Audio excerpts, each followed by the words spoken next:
Adult Learning, Public Health, and Social Media by Blanche Moorman. According to Malcolm Knowles, there are 5 assumptions concerning the characteristics of adult learners. My midterm project focuses on assumption number 3, regarding adults' readiness to learn being closely related to the developmental task of his social role. Over time, we tend to gravitate toward learning opportunities that offer some sort of social development benefit. Utilizing social media can tie learning to social development.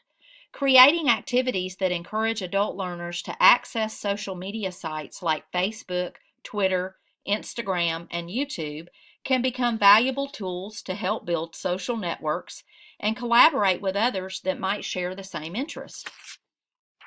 In our current techno-savvy world, often our interactions are among people that don't know each other except through a common topic of interest.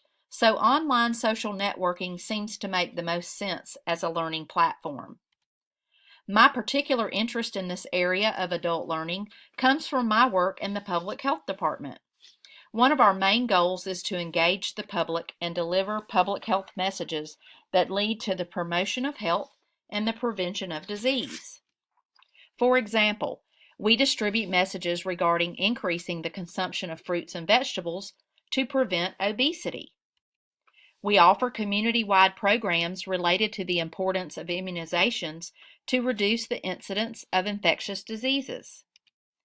We provide health education classes in the public school system on healthy relationships and sex education to prevent teen pregnancy.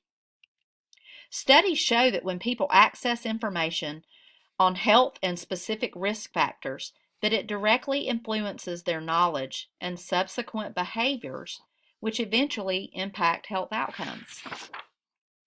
As it becomes increasingly harder to engage the public, it requires organizations like the Health Department to consider alternate ways to do business.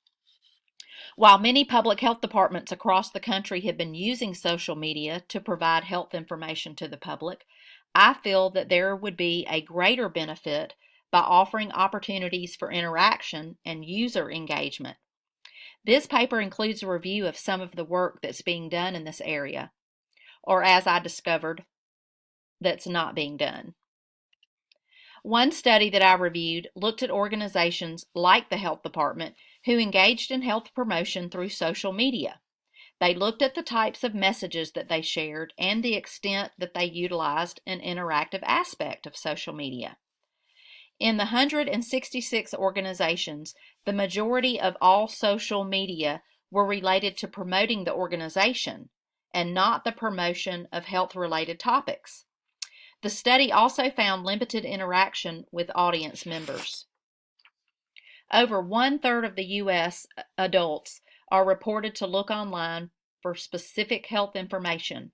Surveys from 2012 indicate that Facebook is being used by 67% of the population. In 2012, the Centers for Disease Control recognized the need to utilize social media, and they created a guide for developing social media campaigns. After the distribution of the CDC guidelines, the adoption of social media by local health departments was studied. Over a 200-day period, 34 health department Facebook pages were studied and messages were categorized into 19 health communication topics. The most frequent topics included healthy living, communicable diseases, immunizations, emergency preparedness, infant and child health, and smoking and tobacco use. When the topics were compared to the actual health conditions of their community, there was a significant disconnect. Furthermore, the study revealed that 5 states and at least 52 local health departments had no social media presence at all.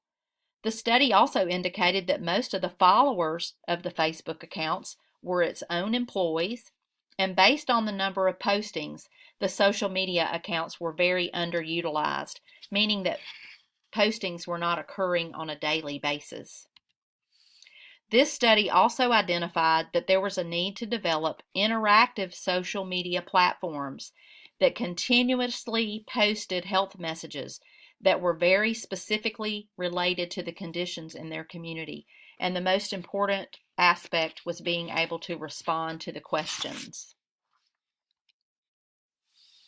So every study that I reviewed seemed to lead to the same conclusion, that while many health departments were using social media, there was a need to make it more interactive and narrow the health messages to those needed in that particular community.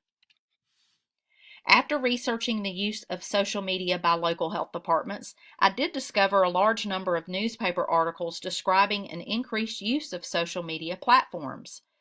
Personally, this was very beneficial to me as I prepare to implement a more interactive and engaging use of social media within our own department. My next step will be using what I've learned in this class to solicit coworkers to be a part of this group. Specific benefits of collaborative learning include the development of critical thinking skills, co-creation of knowledge and meaning, reflection, and transformative learning. In conclusion, because the use of social media is on the rise and used across diverse population groups, it's an ideal time to consider an investment in a more interactive and engaging platform with social media to connect individuals and communities with health information. The use of a more interactive social media and technology in public health messaging is one key way to incorporate lifelong learner principles into the communities in which we live. To review the books and articles used for this presentation, please refer to this bibliography.